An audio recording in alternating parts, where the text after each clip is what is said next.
युद्ध हुआ हरियाणा कुरुक्षेत्र में। वहां से बर्बरीक जी का शीश राजस्थान के सीकर में खाटू गांव कैसे पहुंच गया? कभी विचार किया है इसके बारे में? दोस्तों, अश्वत्थामा जी यदि द्वापर युग के अंत में महाभारत के युद्ध में एक घोर अपराध नहीं करते तो ये स्थान कलयुग में ये पवित्र स्थान हमें कभी भी प्राप्त नहीं होता।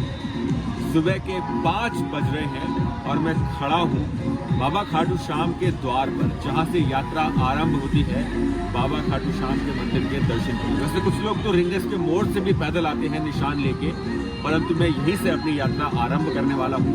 अभी 5 बजे है। मैं एक बार फिर जाऊंगा दोपहर में और रात्रि में एक बार दोबारा जाऊंगा दर्शन करने के लिए। आज मैं 3 बार जाने वाला हूँ और आपको कुछ ऐसा बताने वाला हूँ अश्वत्थामा और खाटू श्याम जी के संबंध में जो आपको पहले कभी किसी ने नहीं बताया होगा। तो आशा करता हूँ कि आप वीडियो को अंत तक अवश्य देखें।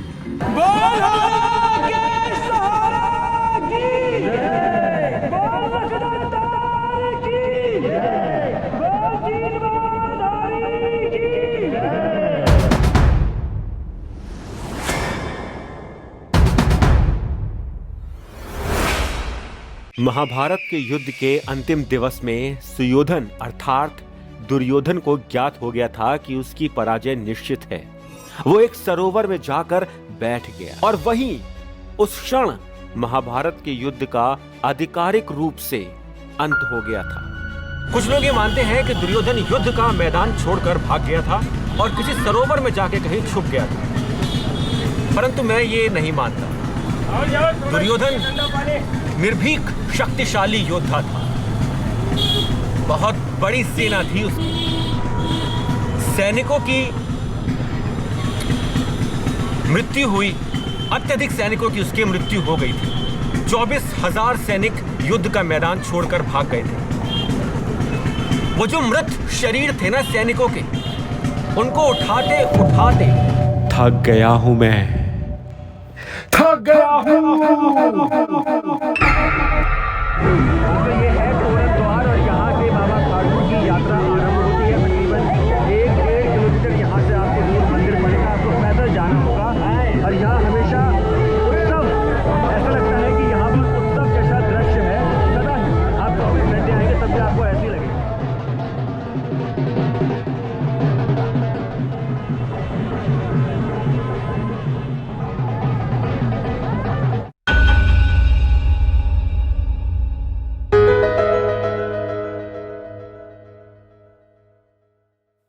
तब पांडवों में आपस में एक होड़ लग गई ये जानने की कि युद्ध में कौन सर्वश्रेष्ठ योद्धा रहा। पांडव भगवान श्री कृष्ण के पास आते हैं, उनसे ये पूछते हैं कि भगवान आप तो युद्ध में उपस्थित थे, बताइए कि इस महाभारत के भीषण युद्ध में हम में से सर्वश्रेष्ठ योद्धा कौन था। तब भगवान श्री कृष्ण कहते हैं कि मैं तो स्वयं अर्जुन का सारथी था। मैंने संपूर्ण युद्ध में घटने वाले वृतांतों को देखा ही नहीं, मैं तो सिर्फ अर्जुन का रथ चला रहा था। युद्ध में कौन सर्वश्रेष्ठ योद्धा रहा ये तो वो ही बता सकता है जिसने संपूर्ण युद्ध देखा हो और वो स्वयं भी एक योद्धा हो।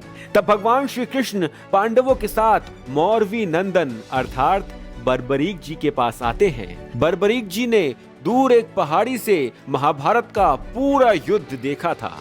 उन्होंने अपने शीश का दान कर दिया था। इसका पूरा व्लॉग मैं पहले ही बना चुका हूं। उनके शीश के दान के पीछे कारण क्या था वो आप इस व्लॉग में जान सकते हैं। संक्षिप्त रूप में आपको बताता हूं। दोस्तों, बर्बरीक जी ने, बाबा खाटू श्याम ने अपनी माता को यह वचन दिया था, मां सैव्यम पराजितः, अर्थात जो भी हार रहा होगा मैं उसका साथ दूंगा। यदि महाभारत के युद्ध में कौरव हारने लगे तो खाटू श्याम पांडवों को छोड़कर कौरवों का साथ देने चले जाते। अर्थात उन्होंने अपनी माता को वचन दिया था कि युद्ध में जो हार रहा होगा वो उनका साथ देंगे, जिस कारण भगवान कृष्ण ने उनके शीश का दान मांग लिया था। परंतु उनकी अंतिम इच्छा थी कि वो ये युद्ध अपनी आंखों से देखें। तो भगवान ने उनके शीश को अमृतबद्ध करके पहाड़ के ऊपर प्रतिष्ठित कर दिया था, जहां से बर्बरीक जी ने ये पूरा महाभारत का युद्ध स्वयं अपनी आंखों से देखा। यहाँ पर ये दो बोर्ड लगे हैं, एक इस तरफ जाने को बोल रहा है, एक इस तरफ। दो शाम कुंड है यहाँ पर, दोनों दिखाऊंगा आपको। और ये गंदगी देखिए, जिस स्थान को सर्वाधिक साफ होना चाहिए वो स्थान हमने कितना गंदा किया हुआ है। एक बात जो मैं आपके साथ यहाँ साझा करना चाहूंगा, मंदिर के अंदर मैं 2 बार मंदिर जा चुका हूं। मंदिर के अंदर एक सुरक्षा कर्मियों की पूरी फौज है जो यहाँ पर आने वाले भक्तों को नियंत्रण करने का प्रयास करती है। उसमें फिर धक्का मुक्की भी हो जाती है, अभद्र व्यवहार भी हो जाता है, जिसका भक्त बुरा नहीं मानते। मंदिर के बाहर एक भिखारियों की पूरी फौज है जो भक्तों को परेशान करती है, और वो भिखारी यहाँ के स्थानीय नहीं है, कहीं बाहर से आए हैं, दूसरे देश से आए हैं। ऐसा कुछ भिखारियों ने मुझे यहाँ बताया भी है। ये मेहनत कर रहे हैं, आप भीख मांग रहे हो,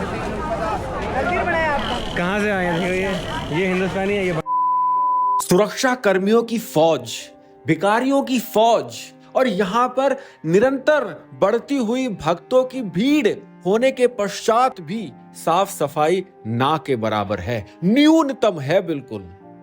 यदि इन सुरक्षा कर्मियों को और भिखारियों को प्रति दिवस 2 घंटे के लिए साफ सफाई के कार्य में लगा दिया जाए, जब मंदिर के कपाट बंद हो जाते हैं, तो सांवलिया सेठ की ये नगरी चमक उठेगी। परंतु समस्या ये है कि ये दृश्य सिर्फ इसी स्थान का नहीं है, हर उस स्थान का है जिससे हिंदुओं की आस्था जुड़ी हुई है। एक क्षण के लिए ये सोच के देखिए, यदि कोई गैर हिंदू या कोई विदेशी पर्यटक यहां आता है तो वो हमारे बारे में क्या सोचेगा, भगवान के बारे में क्या सोचेगा? क्या उसके मन में वो भाव उत्पन्न हो पाएगा?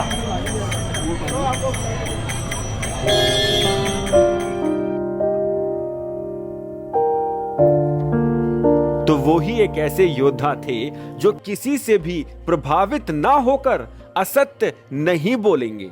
भगवान और पांडव उनके पास आकर ये प्रश्न करते हैं कि हे महावीर, हे मौरवी नंदन, आपने तो पूरा युद्ध देखा है अपनी आंखों से, आप बताएं कि इस युद्ध में आपने क्या देखा, कौन है इस युद्ध का सर्वश्रेष्ठ योद्धा? तब बर्बरीक जी अपने 5 पितामह अर्थात पांडवों को बताते हैं कि उन्होंने तो पूरे युद्ध में सिर्फ भगवान कृष्ण को ही युद्ध करते हुए देखा।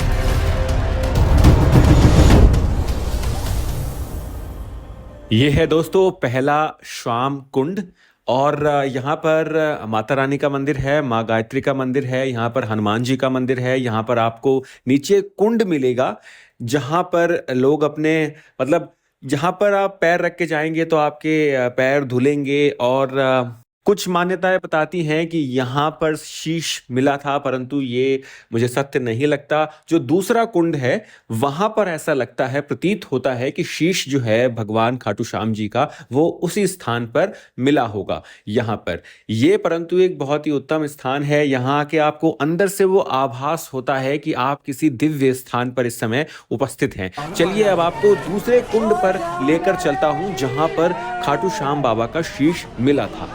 तो अब आ गया हूं दोस्तों मैं दूसरे श्याम कुंड पर। अब ये 2 श्याम कुंड हैं, भिन्न भिन्न हैं, परंतु दोनों की ही भिन्न भिन्न मान्यताएं हैं। वो जो श्याम कुंड है जहां आपको पहले मैं लेके गया था, वहां पर अत्यंत मंदिर हैं भिन्न भिन्न देवी देवताओं के, भगवानों के। यहाँ पर आपको जो बस एक कुंड मिलेगा, और जो भी यहाँ पर दर्शनार्थी आते हैं, डिवोटीज आते हैं, वो प्रातः काल सुबह सुबह उठ के सबसे पहले श्याम कुंड में स्नान करते हैं। उसके बाद फिर यहाँ से वो दर्शन करने जाते हैं खाटू श्याम बाबा के। मंदिर बहुत ही समीप है, यहाँ पर पास में ही है। तो यहाँ पर आप भी सुबह सुबह आके यहाँ पर पहले स्नान कीजिए, फिर दर्शन के लिए जाइए बाबा खाटू श्याम के। वैसे तो भाव और आस्था से बड़ी कोई भी शक्ति नहीं है, परंतु सत्य बोलूं तो जो जल है अब श्याम कुंड का, वो मुझे काफ़ी मटमैला लगा, काफ़ी गंदा लगा। जैसे इसका जो है ध्यान नहीं रखा जा रहा है। तो मुझे नहीं पता कितना साफ सफाई यहाँ पर की जाती है, परंतु भाव और आस्था के आगे मैं नतमस्तक हूँ। यदि आप आते हैं तो यहाँ पर स्नान एक बार अवश्य कीजिएगा। तो दोस्तों ये वो कुंड था जहाँ पर बाबा जी का जो शीश था वो प्राकट्य हुआ था। ये पीछे जो मैंने आपको दिखाया ये कुंड है। अभी तो एक और कुंड है, कुछ लोग कहते हैं कि वहाँ हुआ था, परंतु ये लग रहा है कि यहाँ हुआ था, क्योंकि ये काफ़ी बड़ा कुंड है।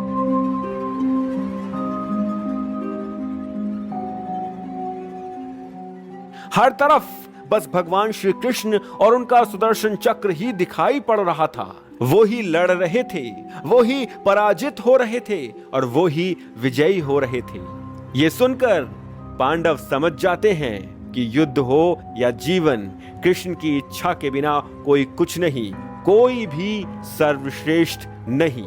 तब भगवान श्री कृष्ण शीश के दानी बर्बरीक जी से प्रभावित होकर, प्रसन्न होकर उनके शीश के बलिदान को नमन कर ये वरदान देते हैं कि कलयुग में आप मेरे ही नाम से जाने जाओगे और आप ही कलयुग के श्याम कहलाओगे। तत्पश्चात दंत कथाओं की माने तो बाबा के शीश को भगवान श्री कृष्ण रूपवती नामक एक नदी में प्रवाहित कर देते हैं। परंतु ये नदी उस काल में क्या कहलाती थी, इसके बारे में अभी कुछ भी प्रमाणित नहीं है। यदि आपको समीप से खाटू बाबा के दर्शन करने हैं तो इस लाइन में लगिएगा, उसमें लगेंगे तो उतना ही दूर हो जाएंगे मंदिर के। ये लाइन पहुंचेगी सबसे पास।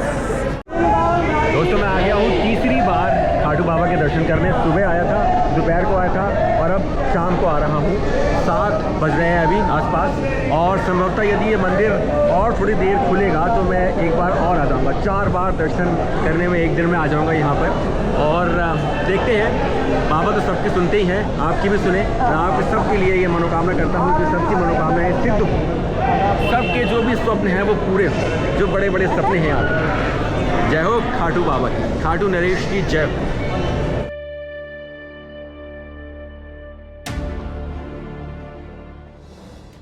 वहां पर भगवान बाबा के शीश को नदी में प्रवाहित करते हैं और यहां पर अभी कौरवों के 3 महारथी जीवित थे। अब इसमें बहुत भिन्न भिन्न मत हैं। कुछ लोग बोलते हैं कि दुर्योधन की मृत्यु के बाद ऐसा हुआ था, और कुछ लोग मानते हैं कि दुर्योधन की मृत्यु से पूर्व ऐसा हुआ था, क्योंकि दुर्योधन मैदान छोड़कर चला गया था। अब इसमें यह मान लेते हैं कि दुर्योधन अभी जीवित है। आप अपने विवेक से काम लीजिए, जो आपको सही लगे वो मानिए। मान लेते हैं कि दुर्योधन अभी जीवित है और यहां पर अभी कौरवों की तरफ से 3 योद्धा जीवित हैं, दुर्योधन, कृपाचार्य और अश्वत्थामा। अश्वत्थामा अपने पिता की मृत्यु का प्रतिशोध पांडवों से लेना चाहते थे, और अब तो युद्ध हारने के बाद उनका क्रोध जैसे अनियंत्रित हो गया था। वो किसी भी प्रकार साम दाम दंड भेद से पांडवों को पराजित या फिर मृत्यु के घाट उतरते हुए देखना चाहते थे, पांडवों का अंत चाहते थे। तो पहले वो सोते हुए उप पांडवों का वध कर देते हैं। ये वो पांडव पुत्र थे जो माता द्रौपदी और 5 पांडवों की संतान थे। फिर बाद में जब वेद व्यास जी के आश्रम के समीप उनका पांडवों से सामना होता है तो अश्वत्थामा ब्रह्मास्त्र सोच विचार कर, जानबूझकर दोस्तों, अश्वत्थामा ब्रह्मास्त्र उपारोपण अर्थात अपलोड कर देते हैं। प्रतियोद्धति उसका सामना करने के लिए अर्जुन भी ब्रह्मास्त्र साध लेते हैं, पर भगवान श्री कृष्ण के समझाने पर अर्जुन ब्रह्मास्त्र को वापस कर लेते हैं। परंतु अश्वत्थामा ब्रह्मास्त्र को वापस बुलाने की कला नहीं जानते थे। उन्हें इस बात का ज्ञान नहीं था और उनकी नीयत भी पांडवों का अंत करने की थी, तो वो चाहते भी नहीं थे कि ब्रह्मास्त्र को वापस बुलाया जाए। वो ब्रह्मास्त्र को आज के जयपुर के पास विराट नगर की दिशा में मोड़ देते हैं। वो भगवान श्री कृष्ण की बस इतनी ही बात मानते हैं। जहां अभिमन्यु की भार्या उत्तरा के गर्भ में अर्जुन का पौत्र और हस्तिनापुर के भावी सम्राट परीक्षित पल रहे होते हैं, परंतु भगवान श्री कृष्ण ने माता द्रौपदी के और पांडवों के आह्वान पर इस ब्रह्मास्त्र को विराट नगर के ऊपर एक विशाल चक्र बनाकर उसे रोक दिया। तब आसपास के उस क्षेत्र के आसपास की अधिकतर नदियां जो थीं वो ब्रह्मास्त्र के असर के कारण सूख गईं। ब्रह्मास्त्र एक न्यूक्लियर बॉम्ब से भी पावरफुल होता है, और वो जहां ब्लास्ट हुआ उसने वहां जो नदियां थी आसपास उसका पानी सुखा दिया। बाबा का शीश अर्थात बर्बरीक जी का शीश बहकर आ रहा था उन्हीं में से एक नदी में, जिसे आप रूपवती बोल सकते हैं। रूपवती नदी में बाबा का शीश बहकर आ रहा था और वो सीकर में खाटू नामक, आज के खाटू नामक एक गांव के पास पहुंचा था, जहां वो नदी सूख गई और बाबा का शीश वहीं पर रुक गया।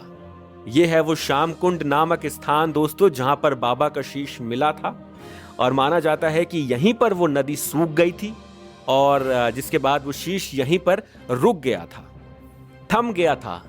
और फिर उसके बाद भिन्न भिन्न मान्यताएं हैं। आज से लगभग 1000 वर्ष पूर्व स्थानीयों को ये शीश यहाँ पर है इसका ज्ञात हुआ। इसको लेकर भिन्न भिन्न मत है, किंवदंतियां हैं। कोई कहता है कि यहाँ के राजा रूप सिंह चौहान को स्वप्न में बाबा ने दर्शन दिए थे और यहाँ पर उनका शीश दबा हुआ है, इसके बारे में ज्ञात कराया था। तो कोई कहता है कि एक गाय के बारे में बताता है, कोई एक कथा है जो गाय के साथ जुड़ी हुई है, जो स्वयं इस स्थान पर आके दूध दिया करती थी, जिससे यह ज्ञात हुआ कि यहाँ पर कुछ ऐसा है जो बहुत ही शक्तिशाली है और इस छोटी चट्टान के नीचे दबा हुआ है। अब क्या सत्य है इसमें और क्या नहीं, ये जानने से अच्छा है कि आप समय निकालकर बाबा के दर्शन करने यहाँ आ जाएं और बाबा का आशीर्वाद प्राप्त करें। दोस्तों, आशा करता हूँ मेरी यात्रा का अनुभव आपको भी मिला होगा। यदि वीडियो अच्छी लगी हो तो लाइक, कमेंट, शेयर अवश्य कीजिएगा और यदि बहुत ही अच्छी लगी हो तो आप मेरी वित्तीय सहायता भी कर सकते हैं। बोलो हारे के सहारे की